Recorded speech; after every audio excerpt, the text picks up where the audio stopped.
राधे राधे प्यारे भक्तों, हमारे शास्त्रों में जीवन जीने की एक मर्यादा तय की गई है। प्रकृति के कुछ नियम हैं जिनका उल्लंघन करने पर मनुष्य को इस जन्म में ही नहीं बल्कि अगले कई जन्मों तक भयानक कष्ट भोगने पड़ते हैं। आज हम गरुड़ पुराण और पद्म पुराण के उस गुप्त अध्याय पर बात करेंगे जिसके बारे में समाज में खुलकर चर्चा नहीं होती, लेकिन जिसका प्रभाव हर गृहस्थ जीवन पर पड़ता है। क्या आप जानते हैं कि स्त्रियों को मासिक धर्म की पीड़ा क्यों मिली? और यदि उन विशेष 3 दिनों में कोई पुरुष अपनी पत्नी के साथ संबंध बनाता है तो उसे कौन सा महापाप लगता है? ये पाप इतना भारी है कि इसे ब्रह्म हत्या के बराबर माना गया है। आइए इस रहस्य को एक प्राचीन कथा के माध्यम से समझते हैं जो पवित्र नगरी अवंतीपुर उज्जैन का प्राचीन नाम से जुड़ी है। बहुत समय पहले की बात है। अवंतीपुर में एक महाज्ञानी ब्राह्मण रहते थे जिनका नाम था केशव पंडित। केशव पंडित वेदों के ज्ञाता थे, बड़े कर्मकांडी थे और उनका आचरण ऐसा था कि पूरा नगर उनका सम्मान करता था। उनकी पत्नी का नाम सुमति था जो अत्यंत सुशील और धर्मपरायण थी। केशव पंडित के घर में धन धान्य की कोई कमी नहीं थी। वे प्रतिदिन दान करते, अतिथियों का सत्कार करते और ईश्वर की भक्ति में लीन रहते। एक बार केशव पंडित ने अपने घर में अपने पितरों की शांति के लिए एक विशाल श्राद्ध कर्म और विष्णु यज्ञ का आयोजन किया। नगर के सभी प्रतिष्ठित ऋषियों और ब्राह्मणों को निमंत्रण दिया गया। घर में तरह तरह के पकवान बन रहे थे। खीर, मालपुए और मिष्ठान की सुगंध चारों ओर फैली हुई थी। यज्ञ संपन्न हुआ और ब्राह्मण भोज का समय आया। केशव पंडित बड़े उत्साह से अतिथियों की सेवा में लगे थे, लेकिन उसी घर के आंगन में एक विचित्र घटना घट रही थी जिसे कोई देख नहीं पा रहा था। घर के बाहर एक बूढ़ा बैल बंधा हुआ था और आंगन के एक कोने में एक कमजोर कुतिया बैठी थी। वे दोनों साधारण पशु नहीं थे। रसोई घर में एक अनहोनी हुई। जिस बर्तन में ब्राह्मणों के लिए खीर रखी थी उसमें छत से एक विषैला सर्प आ गिरा और उसने अपना विष उस खीर में छोड़ दिया। यह दृश्य वहां बैठी कुतिया ने देख लिया। कुतिया का पिछला जन्म उसे याद था। उसने सोचा, यदि यह विषैली खीर ब्राह्मणों ने खा ली तो अनर्थ हो जाएगा। मेरे पुत्र के घर में ब्रह्म हत्या का पाप लग जाएगा। मुझे इसे रोकना होगा। ऐसा सोचकर वो कुतिया दौड़कर रसोई में गई और उसने उस खीर के बर्तन में अपना मुंह डाल दिया। केशव पंडित की पत्नी सुमति ने जब ये देखा तो वो क्रोध से आग बबूल हो गई। उसे लगा कि कुतिया ने सारा भोजन अपवित्र कर दिया। क्रोध में आकर सुमति ने जलती हुई लकड़ी से उस कुतिया को इतना पीटा कि उसकी कमर टूट गई। कुतिया दर्द से कराहती हुई घर के बाहर जा गिरी। सुमति ने फिर से भोजन बनाया और ब्राह्मणों को खिलाया। सबने भोजन किया, लेकिन किसी ने भी बाहर बंधे उस बूढ़े बैल और दर्द से कराहती कुतिया की ओर नहीं देखा। उस दिन बैल को भी भूखा रहना पड़ा क्योंकि घर के लोग उत्सव में इतने व्यस्त थे कि उसे चारा डालना भूल गए। रात्रि के समय जब पूरा घर शांत हो गया, केशव पंडित को नींद नहीं आ रही थी। वे अपने आंगन में टहल रहे थे। तभी उन्हें पशुओं के बोलने की आवाज सुनाई दी। केशव पंडित को अपने तपोबल से पशु पक्षियों की भाषा समझने की शक्ति प्राप्त थी। उन्होंने जो सुना उससे उनके पैरों तले जमीन खिसक गई। कुतिया जो दर्द से रो रही थी ने बैल से कहा, हे स्वामी, है देखिए, आज हमारे ही पुत्र के घर में इतना बड़ा उत्सव था, लेकिन हमें क्या मिला? मैंने तो उसके कुल को ब्रह्म हत्या से बचाने के लिए विषैली खीर को छुआ था ताकि ब्राह्मण उसे न खाएं, लेकिन बदले में मेरी बहू ने मेरी कमर तोड़ दी। आज मुझे अपने किए पर बहुत पछतावा हो रहा है।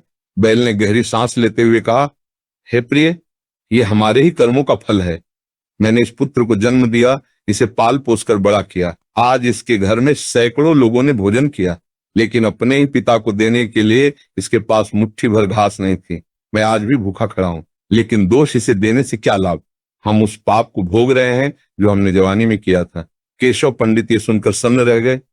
स्वामी, प्रिय पुत्र, ये कुतिया और बैल कोई और नहीं बल्कि उनके अपने मृत माता पिता थे। केशव पंडित का हृदय विदीर्ण हो गया। वे उसी क्षण दौड़ते हुए नगर के बाहर स्थित महर्षि भार्गव के आश्रम में गए। महर्षि भार्गव त्रिकालदर्शी थे। केशव ने उनके चरणों में गिरकर रोते हुए पूरी घटना बताई और पूछा, हे गुरुदेव, मेरे माता पिता इतने धार्मिक थे, फिर उन्हें पशु योनि क्यों मिली और उन्हें इतना कष्ट क्यों भोगना पड़ रहा है? कृपया मेरे संशय का निवारण करें। महर्षि भार्गव ने ध्यान लगाया और केशव के माता पिता का भूतकाल देखा। उन्होंने गंभीर स्वर में कहा, हे केशव, तुम्हारे माता पिता निस्संदेह अच्छे लोग थे, लेकिन गृहस्थ जीवन के एक अत्यंत महत्वपूर्ण नियम का उन्होंने घोर उल्लंघन किया था। ये उसी गुप्त पाप का फल है। केशव ने पूछा, वो कौन सा पाप है प्रभु? महर्षि ने बताया, केशव, तुम्हारे पिता ने अपनी युवावस्था में कामासक्ति काम वासना पर नियंत्रण नहीं रखा। शास्त्रों में स्पष्ट निर्देश है कि जब स्त्री रजस्वला मासिक धर्म में हो तो उन 3 से 4 दिनों तक उसे पूर्ण ब्रह्मचर्य का पालन करना चाहिए और एकांतवास करना चाहिए। उस समय स्त्री के शरीर से अशुद्ध ऊर्जा निकलती है। परंतु तुम्हारे पिता ने इस नियम को नहीं माना और मासिक धर्म के दौरान तुम्हारी माता के साथ संबंध स्थापित किया। शास्त्रों के अनुसार रजस्वला स्त्री के साथ संबंध बनाने वाले पुरुष पर ब्रह्म हत्या का पाप चढ़ जाता है, उसके शरीर का तेज नष्ट हो जाता है और मृत्यु के बाद उसे पशु योनि में जाना पड़ता है। तुम्हारे पिता उसी पाप के कारण आज बैल बनकर बोझा ढो रहे हैं और उपेक्षा सह रहे हैं। महर्षि आगे बोले, और तुम्हारी माता, यद्यपि वो विवश थी, लेकिन उन्होंने भी मर्यादा का उल्लंघन किया। मासिक धर्म के दौरान स्त्री को रसोई घर में प्रवेश नहीं करना चाहिए और न ही देव पूजा करनी चाहिए, क्योंकि उस समय उसके शरीर की अग्नि दूषित होती है। लेकिन तुम्हारी माता ने मोहवश या अज्ञानतावश उन दिनों में भी रसोई बनाई और भगवान को भोग लगाया। यही कारण है कि आज उन्हें कुतिया का जन्म मिला और अपनी ही बहू के हाथों मार खानी पड़ी। भक्तों, यहाँ एक बहुत बड़ा विज्ञान छिपा है। महर्षि ने केशव को समझाया कि ये नियम क्यों बने हैं। देवराज इंद्र ने जब वृत्रासुर नामक राक्षस का वध किया था तो उन्हें ब्रह्म हत्या का पाप लगा था। उस पाप से मुक्ति पाने के लिए इंद्र ने उसे 4 भागों में बांटा, पृथ्वी, जल, वृक्ष और स्त्री। स्त्रियों ने उस पाप का एक अंश मासिक धर्म के रूप में स्वीकार किया। बदले में उन्हें वरदान मिला कि वे पुरुषों से अधिक काम शक्ति और मातृत्व सुख भोगेंगी। लेकिन क्योंकि उस समय उनके भीतर वो ब्रह्म हत्या का अंश सक्रिय रहता है, इसलिए उन 3 दिनों में उन्हें स्पर्श करना या उनसे संबंध बनाना साक्षात पाप को गले लगाने जैसा है। महर्षि भार्गव ने केशव से कहा, जो पुरुष इस नियम को तोड़ता है उसका वंश दूषित हो जाता है, उसके घर में बीमार संतानें जन्म लेती हैं और उसकी आयु क्षीण हो जाती है।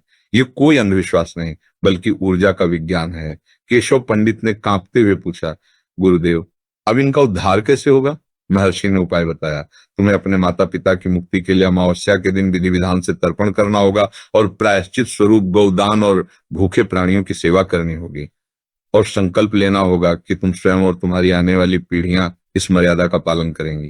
केशव पंडित ने ऐसा ही किया और कुछ समय बाद उन्होंने स्वप्न में देखा कि उनके माता पिता दिव्य विमान में बैठकर स्वर्ग लोक जा रहे हैं। भक्तों, भगवान विष्णु ने माता लक्ष्मी को क्षीर सागर में यही ज्ञान दिया था कि कलयुग में लोग इसे मात्र एक शारीरिक प्रक्रिया मानकर नियमों की अनदेखी करेंगे और यही उनके दुखों का कारण बनेगा। चौथे दिन जब स्त्री शुद्ध होकर स्नान कर ले तभी वो पवित्र मानी जाती है। ये कथा हमें सिखाती है कि धर्म के नियम हमें बांधने के लिए नहीं बल्कि हमें सुरक्षित रखने के लिए बनाए गए हैं। संयम ही सुखी दाम्पत्य जीवन की नींव है। यदि आपको ये पौराणिक जानकारी और कथा ज्ञानवर्धक लगी हो तो कमेंट में जय श्री हरि या जय मां लक्ष्मी अवश्य लिखें। अपने पूर्वजों की शांति के लिए इस नियम को समझें और समझाएं। चैनल को सब्सक्राइब करना न भूलें ताकि हमारे धर्म की ऐसी गूढ़ बातें आप तक पहुंचती रहें। धन्यवाद।